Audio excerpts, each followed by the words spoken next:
Olá amigos, estamos começando mais um paulochagas.net aqui na Imagem TV. Sempre digo que é bom estar de volta e apresentar para vocês as novidades que acontecem em nossa região, no estado de Santa Catarina, enfim. Talvez seja esse o nosso último programa deste ano de 2014, porque estaremos tirando um período de férias e somente o ano que vem, então 2015, se Deus quiser, estaremos retornando com o projeto Vida e Natureza, aliás, e também com o nosso programa paulochagas.net. Por falar em projeto Vida e Natureza, quero apresentar a vocês a minha última revista do ano, que está circulando agora neste mês de dezembro, em que a gente trouxe alguns assuntos bastante importantes, porque achamos relevantes você falar, por exemplo, sobre os pombos. Até o título a gente acabou criando numa situação bastante interessante, praga urbana protegida. Por que praga urbana protegida? Porque os pombos, na verdade, se tornaram uma praga no convívio dentro das cidades e, ao mesmo tempo, tem uma proteção federal que ninguém pode machucar ou matar essas aves. E, mesmo assim, a gente sabe que essas aves são transmissoras de doenças, entre outras coisas, e que prejudicam a saúde da população. E, ao mesmo tempo, se proliferam de uma forma quase incontrolável.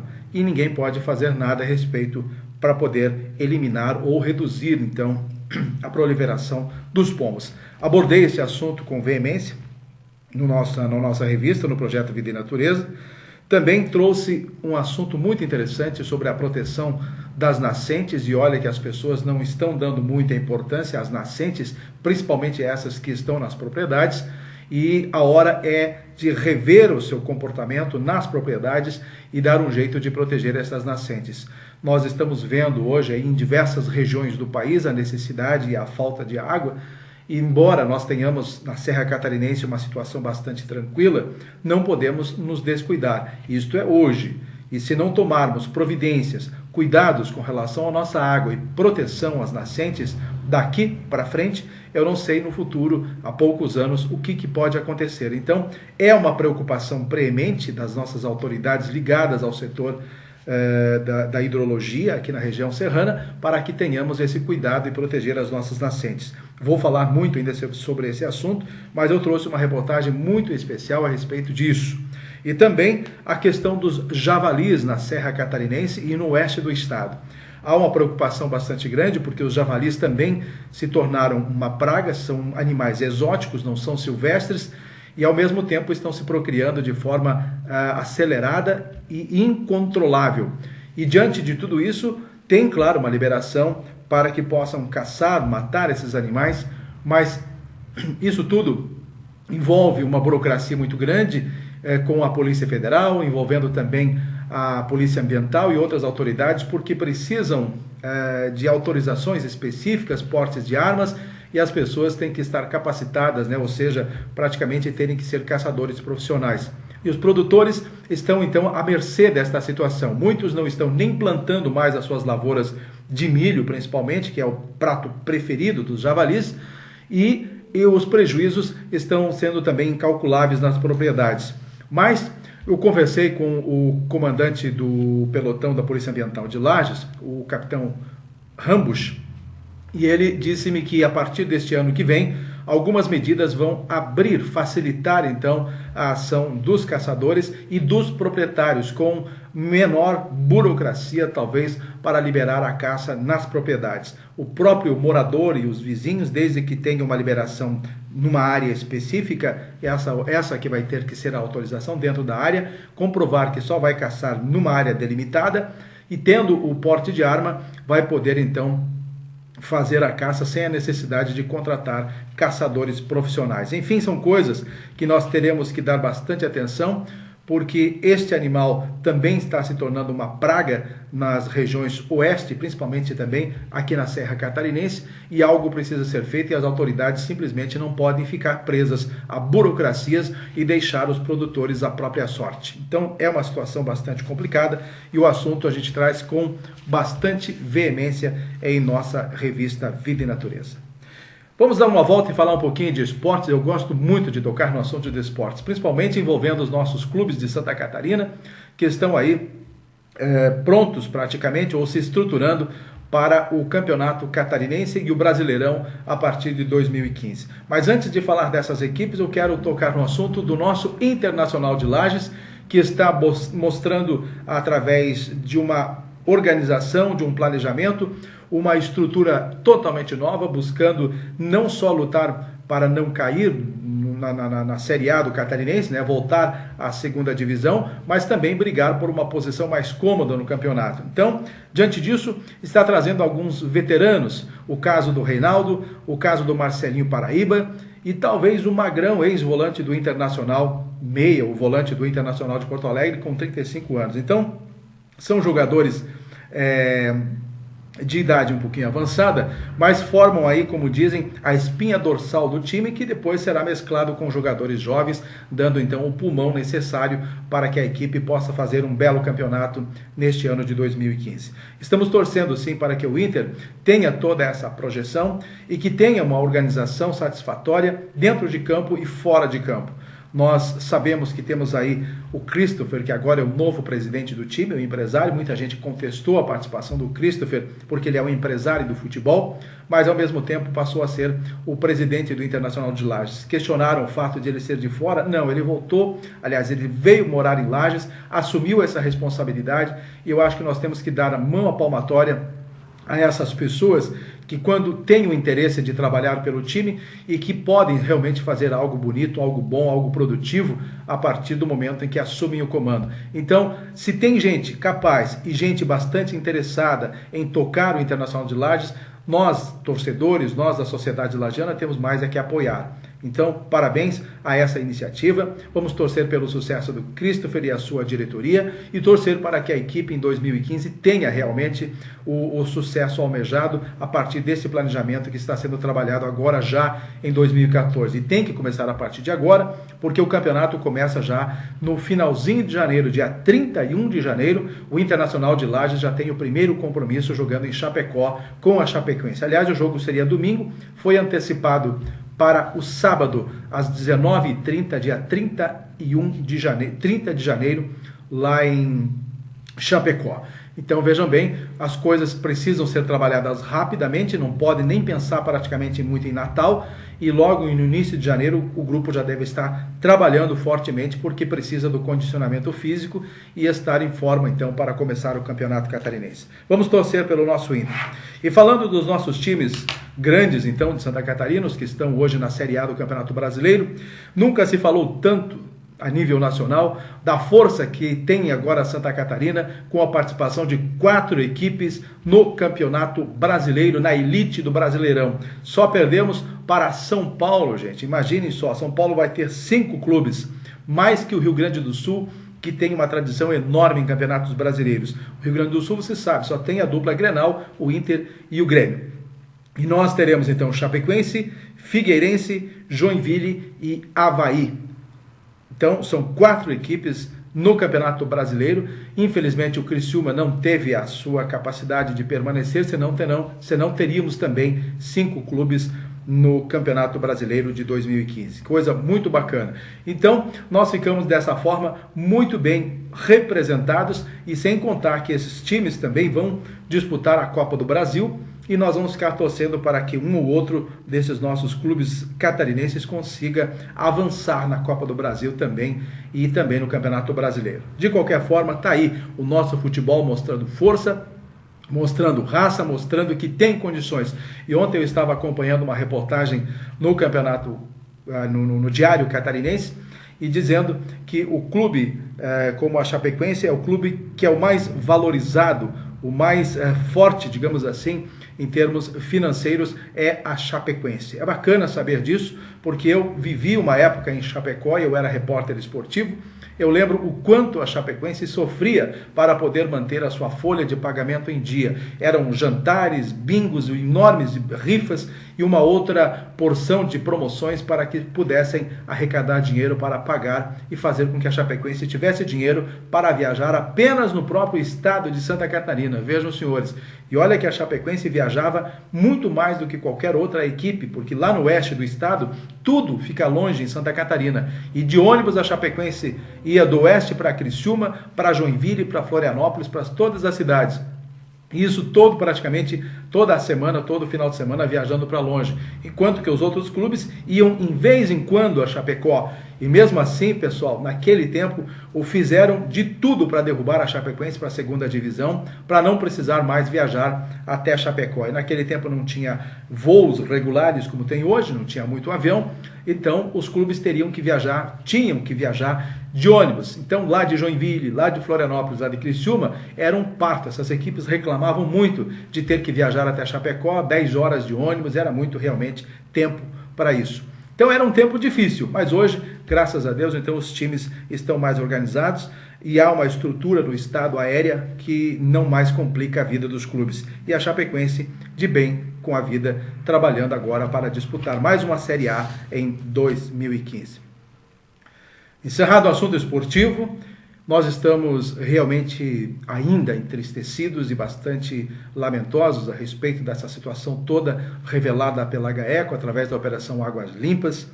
E é um processo que tão cedo nós não vamos esquecer e vamos ficar remoendo diante disso.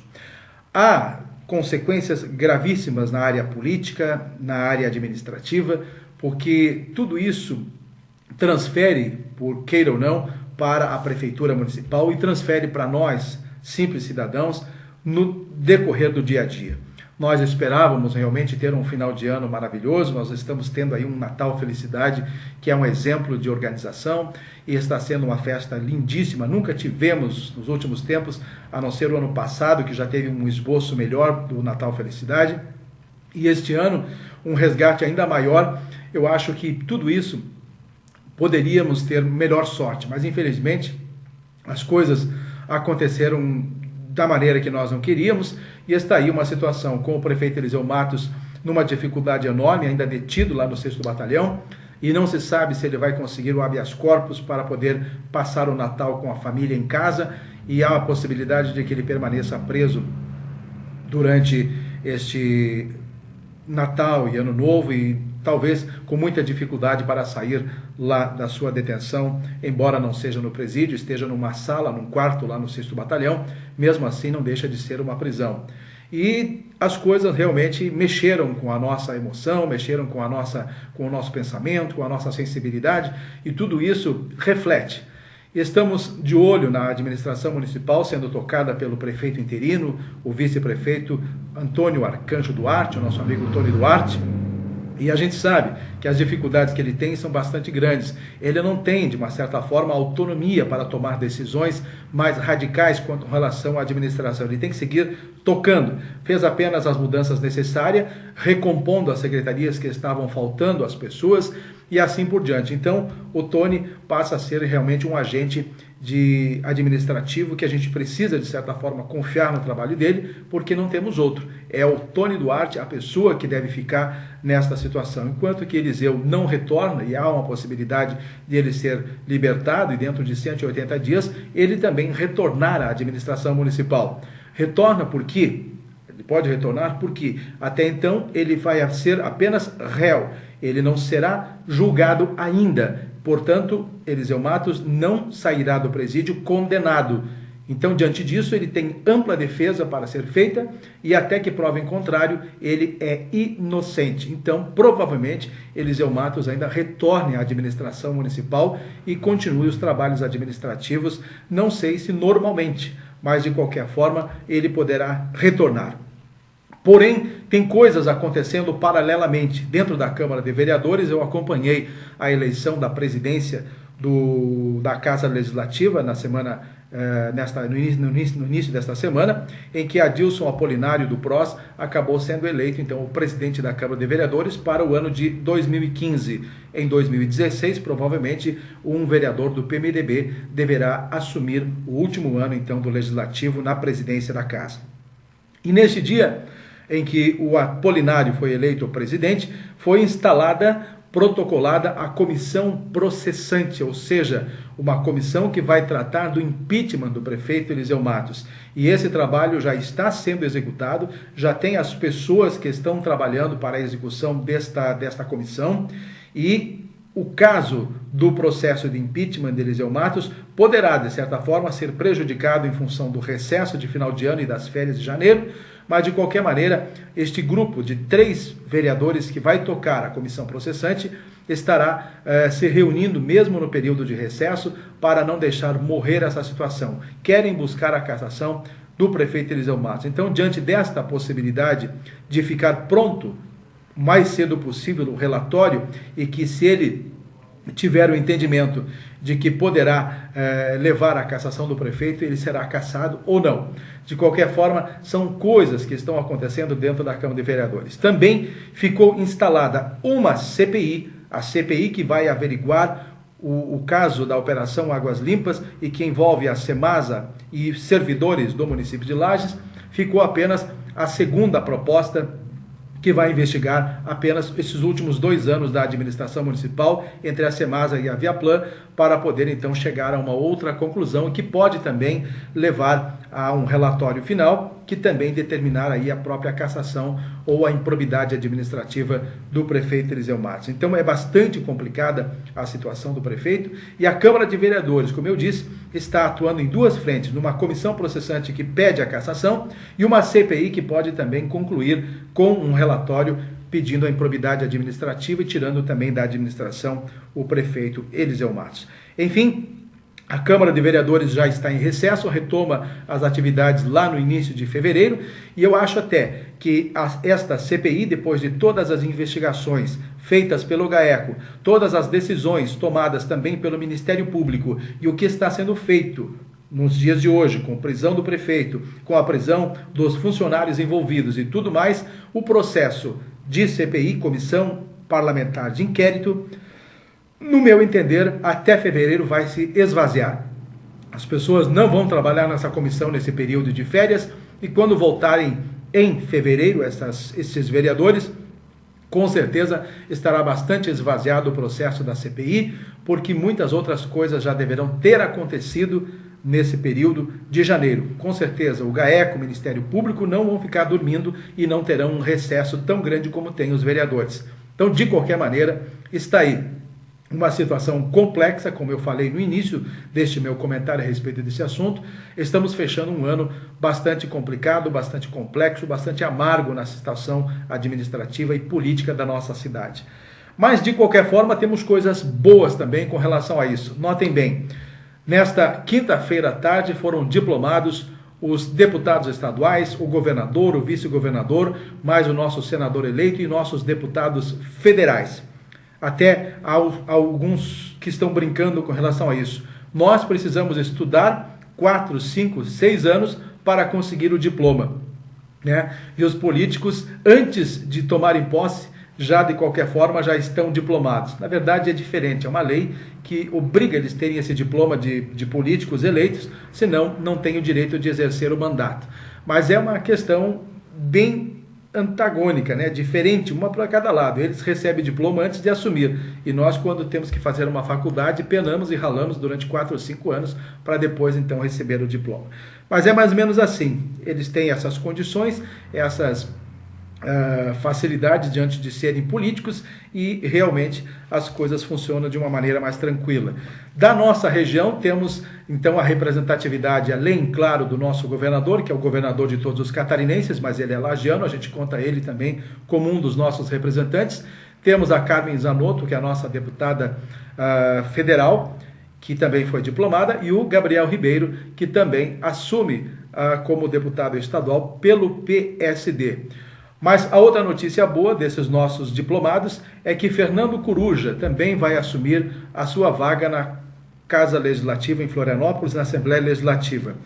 Nós teremos 4 deputados estaduais chamados pelo governo do estado para assumirem secretarias. São 3 deputados do PMDB e 1 do PSD que vão assumir secretarias estratégicas do primeiro escalão do governo de João Raimundo Colombo. Assim, abrem-se 4 vagas para a Assembleia Legislativa. Como o Fernando Coruja é o segundo suplente, nós teremos então como primeiro suplente assumindo a Assembleia Legislativa o Luiz Fernando Cardoso, o popular vampiro lá de Criciúma, o Fernando Coruja aqui de Lages, o Manuel Mota de Araranguá e Dalmo de Oliveira de Joinville. São mais 4 suplentes que vão assumir, então, as cadeiras na Assembleia Legislativa.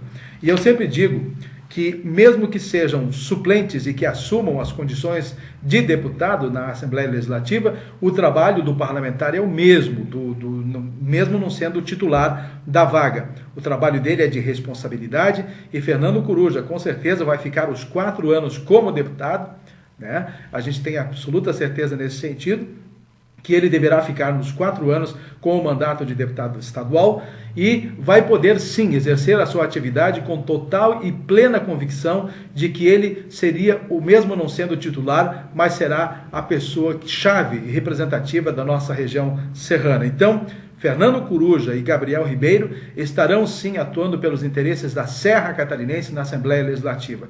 Parabéns ao Fernando Coruja, fez uma excelente votação, ele sim esperava ter sido eleito logo no início, na primeira votação em outubro, juntamente com o Gabriel, e nós todos esperávamos que tivesse também 2 deputados estaduais no mínimo, seria uma glória para a gente termos eleito naquele momento, em outubro, o Gabriel e o Coruja. Mas, de qualquer maneira, vamos poder contar com os 2 na Assembleia Legislativa, Fernando Coruja como suplente, mas vai ficar praticamente os 4 anos como deputado estadual, e há uma tranquilidade em termos de representatividade serrana com a participação do Coruja e do Gabriel e da Carmen Zanotto lá em Brasília. Então estão de parabéns, estão diplomados os nossos candidatos eleitos neste pleito de outubro de 2014.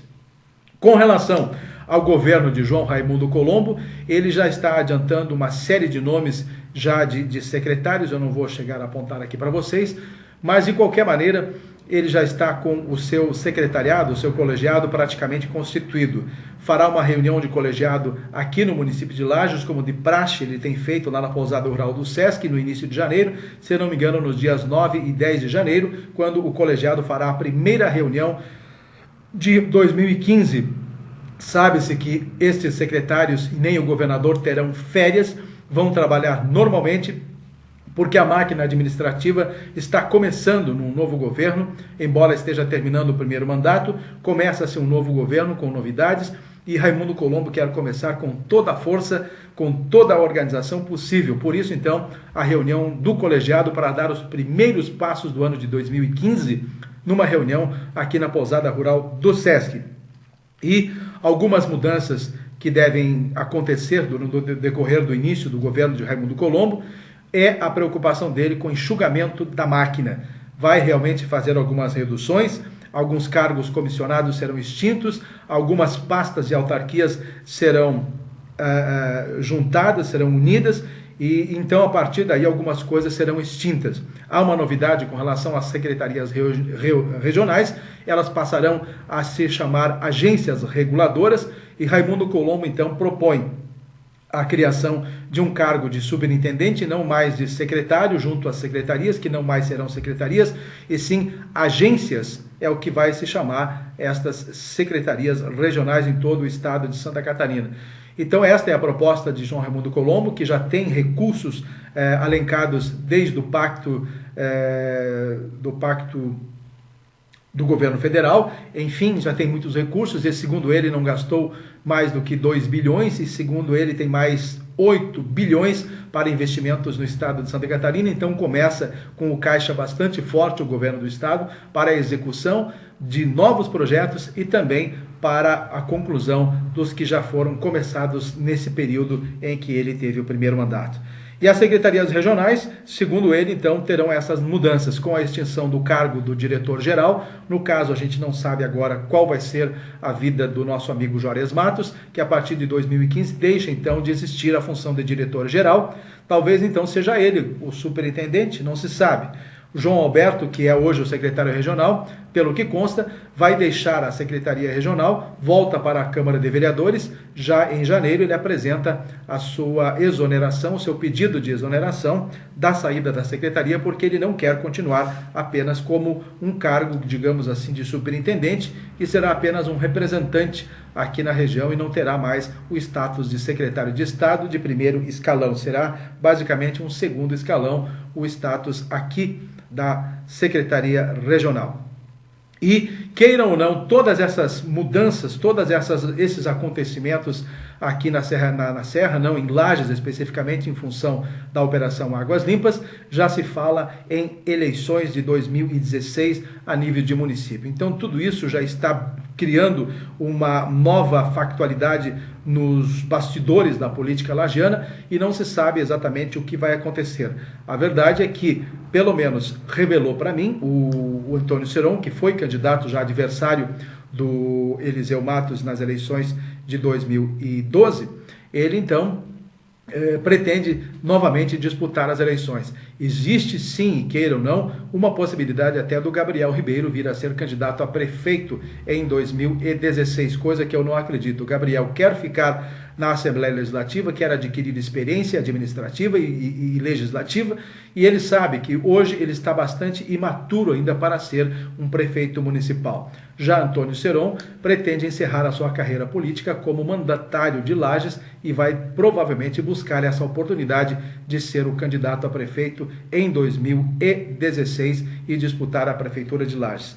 Ele não quis comentar absolutamente nada a respeito dessa situação envolvendo o prefeito Eliseu Matos, porque é uma questão de ética, é uma questão de educação, até numa postura política diferenciada. Ele vai fazer o trabalho dele e a partir daí, então, as coisas vão funcionar de uma maneira um pouco diferente. Está aí Antônio Seron, você está vendo no nosso vídeo, ele que foi o coordenador de campanha do governador João Raimundo Colombo e decidiu não aceitar nenhum cargo. Ele teria qualquer possibilidade de assumir a secretaria que quisesse, basicamente, dentro da sua competência, entre elas a Casa Civil e a Secretaria da Agricultura. Eram duas pastas que a gente imaginou que Antônio Seron assumiria no governo do estado de Santa Catarina.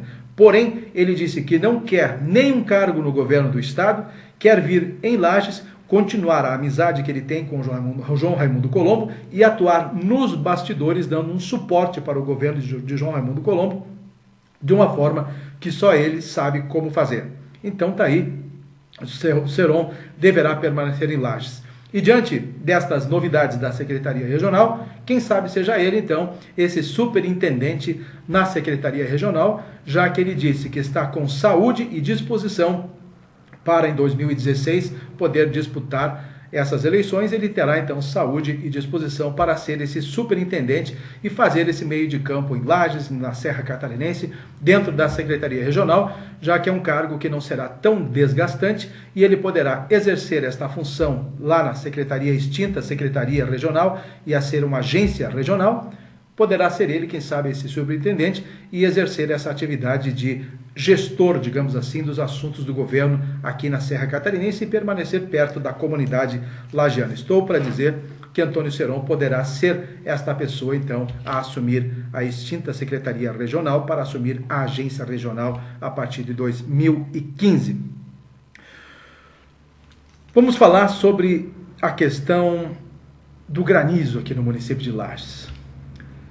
Você sabe que o dia 13 de outubro foi realmente um fatídico que mexeu com a nossa sensibilidade também, mexeu com a nossa razão, mexeu com a nossa cabeça e nós passamos maus bocados. Nós temos que reconhecer aí que o prefeito Eliseu Matos, na época, fez um belíssimo trabalho, conseguiu agilizar junto ao governo do estado, junto ao governo federal, diversas ações e que deram suporte a toda a comunidade, uma resposta bastante rápida para solucionar a vida das pessoas, principalmente na busca das telhas. E o que mais chamou a atenção foi, sem dúvida nenhuma, a rápida liberação junto ao governo federal, junto à Caixa Econômica Federal, do FGTS. Logo que isso se conseguiu, foi montada uma estrutura junto ao ginásio Jones Minosso, aqui na cidade de Lages, e a população pôde fazer, então, o encaminhamento de todos os documentos para conseguir a liberação do fundo de garantia. A boa nova em tudo isso, e vocês sabem que há males que vem para bem, de qualquer forma, o FGTS está injetando no município de Lages, neste ano e no início do ano que vem, cerca de 70 milhões de reais. É uma verba que nós nunca poderíamos imaginar que pudesse estar circulando no bolso das famílias, e então todo esse processo de inscrições e de documentação, na questão do granizo aqui de Lages, do fundo por tempo de serviço, Essa liberação desse dinheiro ainda vai acontecer até o início de janeiro, e se você for na Caixa Econômica Federal hoje, você sabe que ela está completamente lotada, é difícil até você fazer um serviço paralelo de tantas pessoas buscando o resgate deste fundo de garantia. Foi sim uma salvação para estas famílias que tiveram enormes prejuízos nas suas residências e que muitas delas precisaram comprar praticamente toda a mobília e reformar a casa. É lógico que algumas vão ter também a tranquilidade de uma sobra de dinheiro para passar um Natal mais tranquilo, passar um Ano Novo mais tranquilo. Enfim, é um volume de dinheiro bastante comemorado para a comunidade de Lages, para a economia de Lages. E o meu amigo, o gerente da Caixa Econômica, o Luiz, esteve conversando e apresentando um relatório para o vice-prefeito, o prefeito interino, Tony Duarte, nesta quinta-feira, dizendo desses números de 70 milhões de reais inseridos na economia do município e que vem bem numa hora dessa, num ano difícil como foi, em função desta catástrofe do granizo no município de Lages. Diante de tudo isso, nós estamos também acompanhando toda uma movimentação histórica aqui na região serrana com a inauguração, é claro, do Lages Garden Shopping. Com a inauguração do Lages Garden Shopping, nós tivemos uma novidade bastante diferente em nossa cidade. Eu tenho ido seguidas vezes lá no Lages e tenho visto que a movimentação é enorme. Embora ainda todas as lojas não estejam organizadas, não estejam inauguradas, aos poucos, uma a uma, vai abrindo e aos poucos o shopping vai se completando. Então está uma maravilha, as pessoas de toda a região estão na busca de novidades, estão na busca da compra dos seus presentes, nem que seja para passear dentro do shopping, essas pessoas estão indo. E o Lages Garden Shopping se tornou então uma referência agora em toda a região serrana, em termos comerciais e em termos de atrativos. A gente brincava que as pessoas aqui na Serra Catarinense e de Lages procuravam, por exemplo, nos finais de semana, o supermercado Angeloni para poder fazer de conta que tinha o seu shopping. Nós temos um centro comercial no centro da cidade, chamado de shopping também, mas é bastante pequeno e de qualquer forma não se configura num shopping, sim num grande centro comercial. Mas, assim com a inauguração do Lages Garden Shopping, eu acho que agora as coisas tendem a se equilibrar em termos de movimentação comercial aqui na região serrana. Está aí uma novidade bastante interessante. E nós estamos, então, tentando fechar este ano de 2014, diante de inúmeros projetos. Eu mostrei para vocês a revista Vida e Natureza. Eu quero dizer que a minha intenção, a partir de 2015, é transformar a revista Vida e Natureza num grande projeto, trabalhando para vocês a assinatura para todo o Brasil, expandir o projeto para todo o estado de Santa Catarina e culminar com grandes viagens, fazendo boas reportagens para que você de Santa Catarina conheça melhor o nosso meio ambiente. De mais nada, então, dizer para vocês um Feliz Natal, um ano novo próspero e cheio de alegria, e nós acho que concluímos o ano de 2014 conforme esperávamos. Foi uma bela reação em 2014, não posso me queixar. De qualquer maneira, o 2015 também vem recheado de expectativa e com muita vontade de trabalhar e apresentar a vocês os nossos projetos. E voltamos também em 2015 aqui na Imagem TV com o nosso programa paulochagas.net. Um grande abraço, bom final de ano e até breve, se Deus quiser.